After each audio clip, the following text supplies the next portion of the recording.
Hello and welcome back to Norfolkfords. Today we are taking a look at the Claas Scorpion 741. This is the new style of Claas Scorpion, so it's going to be really interesting to have a look around this machine. So I think we might as well start where all the magic happens. We're going to spend all the time in the cab. So this is, as you can see here, the Generation 2 Claas Scorpion. And we come in the cab and you instantly see straight away the steering column. And when I first saw it, I thought I'm not going to like it. And I'll be honest, for getting in the cab, I still don't like it. Because I haven't got massive legs, but that still feels quite tight. You know, push the seat back and you're a little bit better, but I tend to be sitting a little bit closer, mainly to keep my arm in the armrest and the joystick.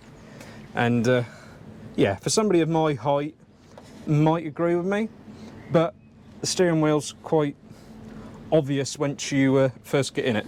But once we're actually in, see what I mean? We're just a little bit close, but once we're in, pedal down here, pull it into your lap, and I'll be perfectly honest, I really like the sort of lower stance of this, because most steering wheels are sort of at this angle, you know, a bit more, I say, average standard, what the market is at the minute. I actually quite like this low like this. It feels much more like a forklift. It's clearly the steering column off of the combines that Claas also do, so I guess it's nice to have something a bit standard throughout the range. Right, we'll come round to all the lovely buttons and switches, and I'm pleased to report this is a very simple cab layout, but there are a lot of things going on. So electronic park brake, which is becoming more and more standard on telehandlers, I think. We then have you know, hazards and your lockout, so flick that and the joystick becomes redundant. So that's nice and easy and obvious and straight in front of the joystick where it should be. You know, there's nothing worse than trying to find the lockout and you can't find it. We then have auxiliary spools. We've got spools on the front of the loader, as well as we've got spools at the back, and this one here controls the pickup hitch and the tipping function. This has got a blue and a green spool on the back, only one way, so it's not twin line. So it is possible, if you have the right trailer, you could be tipping a trailer with this. I don't know what the towing capacity is of this machine. I'm sure if you ask your dealer they'll tell you. We've then got an emergency stop here, which, I'll be honest, that's probably would have been better swapping places here, because if I'm in a panic and I want an emergency stop, I probably want it closer to where my hand would be, because there, it's out of the corner of my eye as you sit forward. You're not naturally going to see it if you do need a panic button. So, slight criticism on that. Then got battery isolator, reverser fan. That's your tilt lock, quite nice and easy. Then there's your brake check. Nice and simple air conditioning controls. Nothing to report on that, but I'm happy to say it is getting warm again for the summer, and the aircon on this has been really nice. So yeah, there's a couple of vents at the front, either side of this radio, a couple in the screen, a couple up there, and there's one around the back here, which I hadn't noticed, so I'm actually going to try that now. Then come round to the steering functions, all very standard. You've got two-wheel drive, four-wheel drive, crab mode, and to change between you have to push down and twist.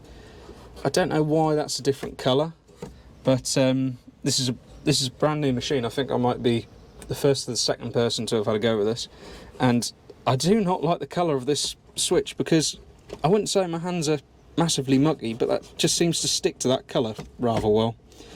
It almost looks like it should be that red, but it's sun faded, so no, I'm just nitpicking. We've got then, whoops, we've then got here a lockout for taking the rear axle out of sync with the front, and I'm not sure why you need this, but apparently people do use it for when they're really stuck in a tight spot and they just need to, they can't achieve what they need to with crab. so they're setting the axle out. So I'm sure that's all very good.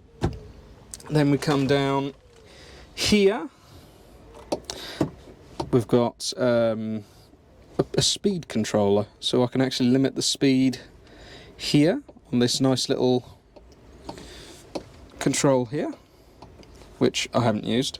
We also have a hand throttle, and I feel like they're missing the opportunity to do what the Merlot did, where that rev doesn't affect your forward speed. I feel like that would be a lot more beneficial having hand throttles and telehandlers, because they are becoming more popular to have a hand throttle. I just feel like that would be better if that didn't affect your forward speed and instead just did your engine revs, because I don't like how this control sits in your hand, because as I'm tilting and booming, I then have to come away from that control to hit the neutral, to then be able to put my foot down and give it some revs, to then come back to the boom to give it a bit more revs. I'm not against this joystick. It's a very common joystick. It's the same one that was on the New Holland. It's the same that's in the Kramers, and I dare say there's probably a few more telehandlers that use this joystick. I don't know who makes them. Maybe it's Logitech. They seem to be getting about a fair bit in all applications at the minute. But like I said, it's a standard joystick throughout agriculture at this point for telehandlers. I don't dislike it. I just feel like if they just changed the layout a little bit, this would be a bit better, because the way I'd want to use this, I'd rather have the forward backwards controls this side, but I'm doing most of my work here, and I shouldn't. Naturally my hand sits here. As I clamp on, I'm here on the forward and reverse. I would say I need to use the boom more often than I do swap between forward and reverse and the gears. These are just, I've done all my booming and my tilting and stuff. I now need to change direction.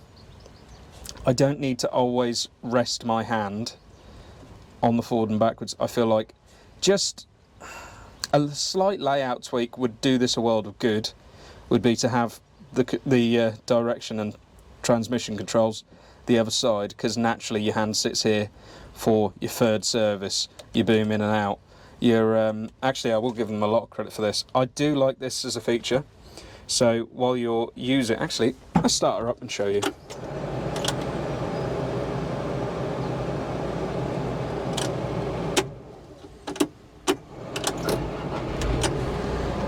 There we go, we're started.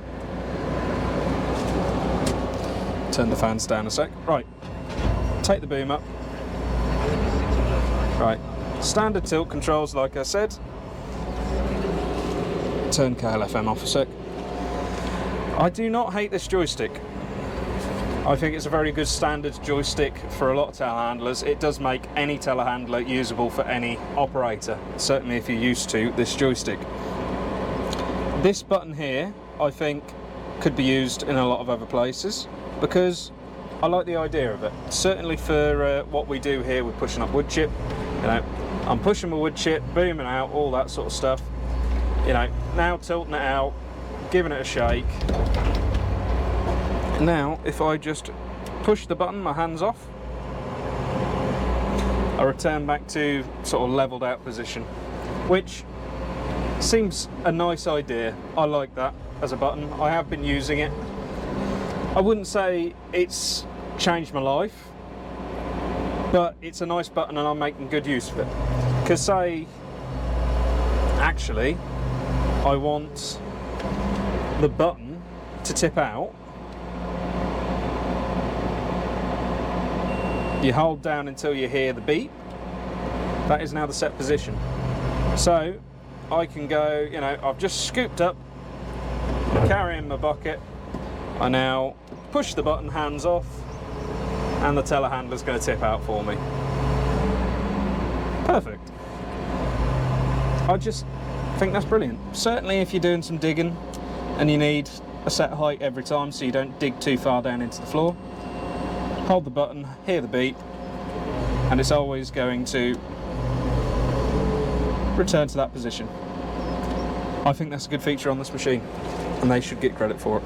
But like I said, this machine would get a little bit better marks if the hand throttle didn't do forward speed, because I think forward speed should always be done on your foot, and you do need revs in this machine. Like I said, you know, just scooped in, boomed out, all that sort of stuff. As I'm booming out, I want to rev it and boom it. It's just not quite laid out in the way that I would like it.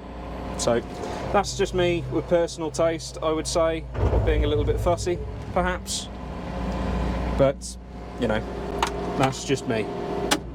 Quite nice as well, the keys are coded, which for telehandlers is always nice because they are quite a pinched vehicle. So let's have a look at the rest of the machine. Right, now walking around the outside of the vehicle, big compliment to whoever put them lights up there, because a lot of telehandlers have lights down here. As soon as you get a bucket on, them lights are useless. You actually come around the front, I know the bucket's a little bit lower than you'd probably take it on the road, but even, you know, take the bucket up a foot, them lights are still getting over that bucket. That is time well spent on a good design. So well done whoever put them there. I haven't had a go with the LED lights yet, but you know, LED lights are the high standard they are on every machine really. So it looks like we've got a lot of choice going around the machine, a lot this side to highlight your more blind spot because of the bonnet. While you're actually in the cab, I'd say there's a good sense of visibility. You're very much on top of the machine, you don't feel like you're squashed inside it. So yeah, I'd say the visibility is good. Yeah. There's also a bump bar here, which I hadn't noticed before. Just seems a good idea, just a galvanised bit of bar around the outside, save your bonnet getting scratched and all that. So, does this, no, that's the wrong key. Try this one. Cool. You gonna let me in? Oh, she's a little bit stuck. Right, I haven't had a look in here yet, but considering we're a not parallel engine, it doesn't look horrendous to get to. Got a hydraulic operated fan with a bit of room around it, you know. Radiator's good. You know, you can get your filters, you can get your screen wash bottle. That's not a bad place for it. Some of them have a fill up in the cab, which I'm not a fan of because I just feel like you're going to spill it on your carpet.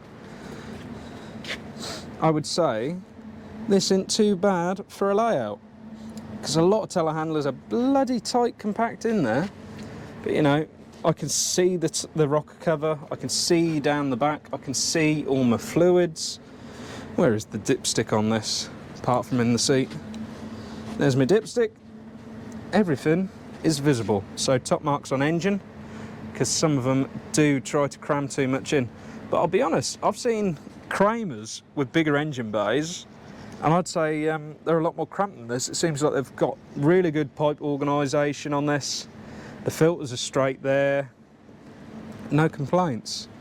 I would assume there's some panels up here. There's a big panel underneath to drop your oil out for a service. So that's one thing I always like to have a look at on telehandlers, because some of them really do cram an engine in.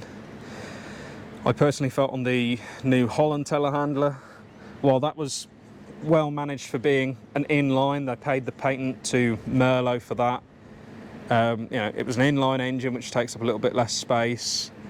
They had some good management, but they'd also tried to do too much. They were trying to be too clever, I thought, with that layout. So, not bad under the bonnet. So, we're also rocking concrete tyres, and I've never really had much to do with concrete tyres, but I do think they are better for telehandlers. Let's face it, everybody's telehandler is mostly on concreted floors all their lives, and they're still fairly big and knobbly. I pushed up the muck heap with it earlier. I never felt once like I was going to get stuck like I would with the old JCB we used to have. Oh, we've still got it, it's just still broken. You know, that would get itself stuck in a muddle, but this has got really good ground clearance.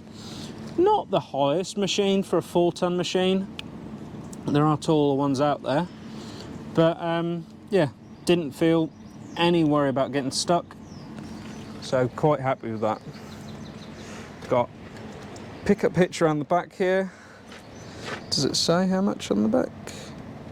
It says 2,000 kilograms, but I'm not, I guess that is less than 40k and 200 kilograms, but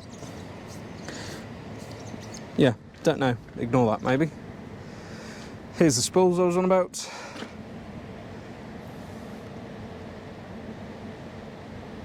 Max 1,000 kilograms.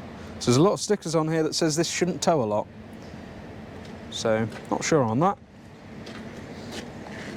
Got a little flap here for the AdBlue. Oh. I suppose it's not a terrible idea having a flap over the cap. Certainly the cattle boys, you know, throwing a bit of mud up. It's right by the back wheel, so it's not actually a bad place for it. A little flap over, just to protect. Don't mind that at all.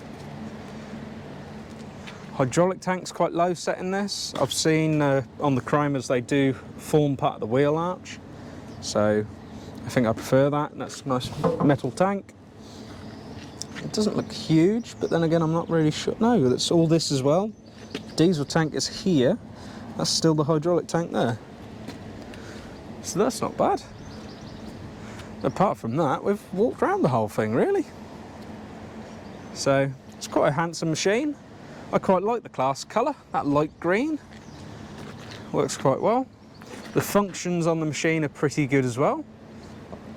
You know, I like the lights being high, I like the mirror placements. Sadly, that mirror got damaged, it wasn't me. Well, I'd better stop rambling and actually get using it, because we've got a bit of soil to push up in the field. We've been lifting daffodils, so we've got soil to return to the field, then we've got to level it out in a low bit. So let's see how she fares, but she's got a good grunt. I don't know what horsepower she is, but 4-ton, 7-metre machine, it's going to master a bit of soil pushing.